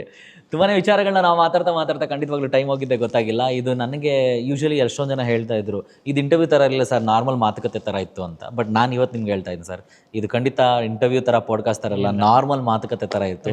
ಅಷ್ಟು ಚೆನ್ನಾಗಿರೋ ವಿಚಾರಗಳನ್ನ ನೀವು ಹೇಳಿದ್ದೀರಾ. ಸೊ ಇವರು ತಾಂಬೂಲ ಶಾಸ್ತ್ರನೂ ಕೂಡ ಹೇಳ್ತಾರೆ, ಕವಡೆ ಶಾಸ್ತ್ರವನ್ನು ನೋಡ್ತಾರೆ. ಅದ್ರ ಜೊತೆಯಲ್ಲಿ ನೀವು ಓದ್ತಂದ್ರೆ ನಿಮ್ಮ ಜಾತಕ ವಿಶ್ಲೇಷಣೆ ಕೂಡ ಅಷ್ಟೇ ಚೆನ್ನಾಗಿ ಮಾಡಿ, ನಿಮಗೆ ದಕ್ಷಿಣಾಚಾರ, ವಾಮಾಚಾರಕ್ಕೆ ವಿರುದ್ಧವಾಗಿರುವಂಥದ್ದೇ ಈ ದಕ್ಷಿಣಾಚಾರ. ಈ ದಕ್ಷಿಣಾಚಾರ ನಿಮಗಾಗಿರುವಂಥ ಕೆಡಕಗಳನ್ನು ತೆಗೆದು ಬೆಗೆದು ದೂರ ಎಸೆಯುವಂಥ ಒಂದು ಒಳ್ಳೆಯ ವಿದ್ಯೆ. ಸೊ ಹಾಗಾದರೆ given number, you can always contact ಅಂತ ಹೇಳ್ತಾ, ನಿಮ್ಮೆಲ್ಲರ ಮುಖಾಂತರ ಹಾಗೂ ಇಡೀ ವೀಕ್ಷಕರ ಸಮುದಾಯದ ಮುಖಾಂತರ ಥ್ಯಾಂಕ್ ಯು ಸೋ ಮಚ್ ಅಂತ ಹೇಳ್ತಾ ಇದ್ದೀನಿ ಸರ್. ಇನ್ನು ನಿಮ್ಮ ಹತ್ರ ಮಾತಾಡೋದು ಬಾಕಿ ಇದೆ, ಅದು ಇನ್ನು ಕೆಲವು ದಿನಗಳಲ್ಲಿ ಮಾತಾಡೋಣ ಅಂತ ಹೇಳ್ತಾ ಇದ್ದೀನಿ. ಅದುವೇ ನಾವು ನೆಕ್ಸ್ಟು ಮಾತಾಡ್ತಾ ಇರೋದು, ಇವಾಗಲೇ ರಿವೀಲ್ ಮಾಡೋಣ, ಮೋಹಿನಿ ತಂತ್ರದ ಬಗ್ಗೆ. ಆ ಮೋಹಿನಿ ತಂತ್ರದಲ್ಲಿ ನಾನು ನಿಮಗೆ ತೋರಿಸ್ಕೊಡ್ತೀನಿ ಇವ್ರ ಹತ್ರ ಇರುವಂಥ ಒಂದು ಒಳ್ಳೆ ಸ್ಟೋನು. ಆ ಸ್ಟೋನು ಧನಾಕರ್ಷಣೆಗೆ ತುಂಬ ಹೆಲ್ಪ್ ಆಗುತ್ತೆ. ನಿಮ್ಮ ಹತ್ರ ಒಂದು ಬಿಸ್ನೆಸ್ ಇತ್ತು, ಆಫೀಸ್ ಇತ್ತು, ಎಲ್ಲೋ ಅಂದ್ರೆ ಒಂದು ಮೂಲೆಯಲ್ಲಿ ಇಡಿ, ಅವಾಗ ಧೂಪ ಕೊಡೋದು ಅಥವಾ ಗುರುಗಳು ಹೇಳ್ತಾರೆ ಹಂಗೆ ಮಾಡಿ ನೋಡಿ, ಹೆಲ್ಪ್ ಆಗುತ್ತೆ. 2,000 3,000 ದುಡಿಯೋ ಜಾಗದಲ್ಲಿ 5,000 ಆಗುತ್ತೆ, 10,000 ಆಗುತ್ತೆ. ಇದು ಧನಾಕರ್ಷಣೆ ಅಂತಂದರೆ ಟಕ್ಕಂತ ಬಂದು ಬೀಳ್ಬಿಡೋದು ಅಲ್ಲ. ಓಕೆ, ಇಲ್ಲಿಗೆ ಈ ಕಾರ್ಯಕ್ರಮ ಮುಗಿಸ್ತಾ ಮತ್ತೊಮ್ಮೆ ನಿಮ್ಮೆಲ್ಲರ ಮುಖಾಂತರ ಥ್ಯಾಂಕ್ ಯು ಸೋ ಮಚ್ ಅಂತ ಹೇಳ್ತಾ ಇತ್ತಾ. ತುಂಬ ಸರಳವಾಗಿ, ಸುಲಿತವಾಗಿ, ಸುಲಭವಾಗಿ, ಸುಂದರವಾಗಿ, ಅಮೋಘವಾಗಿ ವಿಶ್ಲೇಷಣೆ ಮಾಡಿದ್ದೀರಾ ನೀವಂತೂ. ಥ್ಯಾಂಕ್ ಯು ಸೋ ಮಚ್ ಅಂತ ಹೇಳ್ತಾ ಇದ್ದೀನಿ. ಹಾಗೂ ಮೋಹಿನಿ ತಂತ್ರದ ಬಗ್ಗೆ ಮಾತಾಡೋಕ್ಕೆ ಐ ಆಮ್ ಸೋ ಎಕ್ಸೈಟೆಡ್. ಇಲ್ಲಿಗೆ ದೀಪಯಕ್ಷಿಣಿ ಚೆನ್ನಾಗಿ ಚರಯಕ್ಷಿಣಿ ಇಲ್ಲೇ ಇದೆ, ಎಷ್ಟೊಂದು ಬರ್ದಿಟ್ಕೊಂಡಿದ್ದೀನಿ. ಸೊ ಈ 5 ಸಿದ್ಧಿಗಳನ್ನ ಮಾಡ್ಕೊಂಡಿರುವಂಥವ್ರು ದೀಪಯಕ್ಷಿಣಿ, ತಾಂತ್ರಿಕ ಯಕ್ಷಿಣಿ, ಚರಯಕ್ಷಿಣಿ, ಭೂತಯಕ್ಷಿಣಿ ಹಾಗೂ ಸ್ವಪ್ನ ಯಕ್ಷಿಣಿ, ಈ ಎಲ್ಲ ಯಕ್ಷಿಣಿ ಸಿದ್ಧಿ ಸಾಧನೆಯನ್ನು ಮಾಡಿಕೊಟ್ಟಿರುವಂಥ ನಮ್ಮ ಸಂತೋಷ್ ಭಟ್ ಗುರುಗಳನ್ನ ಇಷ್ಟೋ ತನಕ ಮಾತಾಡ್ಸಿದ್ದಾಯಿತು. ಹಾಗಾದರೆ ಖಂಡಿತ ಅವ್ರು ಕಾಂಟ್ಯಾಕ್ಟ್ ಮಾಡಿ ಅಂತ ಹೇಳ್ತಾ ಇದ್ದೀನಿ. ಮತ್ತೊಮ್ಮೆ ನಿಮ್ಮೆಲ್ಲರಿಗೂ thank you so much sir. ಕಡೆದಾಗಿ ನೋಡ್ತಾ ಇರೋಂಥ ವೀಕ್ಷಕರಿಗೆ ವರಾಯಿ ಸ್ಟುಡಿಯೋಸ್ ಮುಖಾಂತರ ಏನು ಹೇಳಕ್ಕೆ ಇಷ್ಟಪಡ್ತೀರಾ? ಖಂಡಿತವಾಗ್ಲೂ ನೋಡಿ, ಇಷ್ಟು ಅದ್ಭುತವಾಗಿ ಒಳ್ಳೊಳ್ಳೆ ಗುರುಗಳನ್ನ ಪರಿಚಯ ಮಾಡಿಕೊಡ್ತಾ ಇದ್ದೀರಾ ನೀವು. ಇದು ಬಹಳ ಒಂದು ಸಂತೋಷದ ವಿಚಾರ ಇದು. ಯಾಕಂದರೆ ಈಗ ಇವತ್ತಿನ ದಿವಸ ಏನಾಗ್ತಾ ಇದೆ ಅಂತ ಹೇಳಿದ್ರೆ, ಬಹಳಷ್ಟು ಜನ ಏನೇನೋ ಮೀಡಿಯಾ ಉಪಯೋಗಿಸ್ಕೊಂಡು ದುರುಪಯೋಗ ಪಡಿಸ್ಕೊಳ್ತಾರೆ. ಆದರೆ ನಿಮ್ಮಲ್ಲಿ ಬರೋವಂಥವ್ರಿಗೆ ಪ್ರತಿಯೊಬ್ಬರನ್ನು ನಾನು ಅಬ್ಸರ್ವ್ ಮಾಡ್ತಾ ಇದ್ದೀನಿ. ಬಹಳ ಚೆನ್ನಾಗಿದೆ ಇದು ಪ್ರೋಗ್ರಾಮ್ಗಳೆಲ್ಲ, ಮತ್ತು ಒಳ್ಳೆಯ ಒಂದು ಒಪಿನಿಯನ್ ಬರ್ತಾ ಇದೆ ಜನಗಳಿಂದ. ಸೊ ಹಾಗಾಗಿ ನಾನು ಒಂದು ಸೆಕೆಂಡ್ ನಾನು ಈ ಒಂದು ವಿಶೇಷವಾಗಿರ್ತಕ್ಕಂಥ ಮಾಧ್ಯಮಕ್ಕೆ ನನ್ನ ಅನಂತ ಧನ್ಯವಾದಗಳನ್ನ ತಿಳಿಸ್ತೀನಿ. ಅನಂತ ಕೋಟಿ ಧನ್ಯವಾದಗಳು ಸರ್. ಅನಂತ ಕೋಟಿ ಪದ್ಮನಾಭನ ಆಶೀರ್ವಾದ ಸದಾ ನಿಮ್ಮ ಮೇಲಿರಲಿ ಅಂತ ಹೇಳ್ತಾ ಮತ್ತೊಮ್ಮೆ ಎಲ್ಲರಿಗೂ ಥ್ಯಾಂಕ್ ಯು ಸೋ ಮಚ್. ನಿಮ್ಮ ಪ್ರೀತಿಯ ಸಬ್ಸ್ಕ್ರಿಪ್ಷನ್ಸ್ಗೆ ತುಂಬ ಥ್ಯಾಂಕ್ಸ್ ಅಂತ ಹೇಳ್ತಾ ಇದ್ದೀನಿ. ಇದಕ್ಕಿಂತ ಬಿಟ್ಟರೆ ಇನ್ನೇನು ಹೇಳಲಿ, ಎಲ್ಲ ನಮ್ಮ ವ್ಯೂವರ್ಸ್ಗೆ, ಎಸ್ಪೆಷಲಿ ಸಬ್ಸ್ಕ್ರೈಬರ್ಸ್ಗೆ. You are just not a subscribers, you are our family. ಇಲ್ಲಿಗೆ ಕಾರ್ಯಕ್ರಮ ಮುಗಿಸ್ತಾ ಇದ್ದೀನಿ. Thank you so much. And studio partner art online studio Nagarbhavi. Thank you entire team, entire crew members. ಹೋಗಿ ಬರ್ತೀನಿ. ನನ್ನ ಆಂಕರ್ ರಂಜಿತ್ ವರಾಯು. ಸ್ವಲ್ಪ ಮಿಸ್ ಮೀ, ಜಾಸ್ತಿ plus me. Bye, take care. ನಮಸ್ಕಾರ ಸರ್.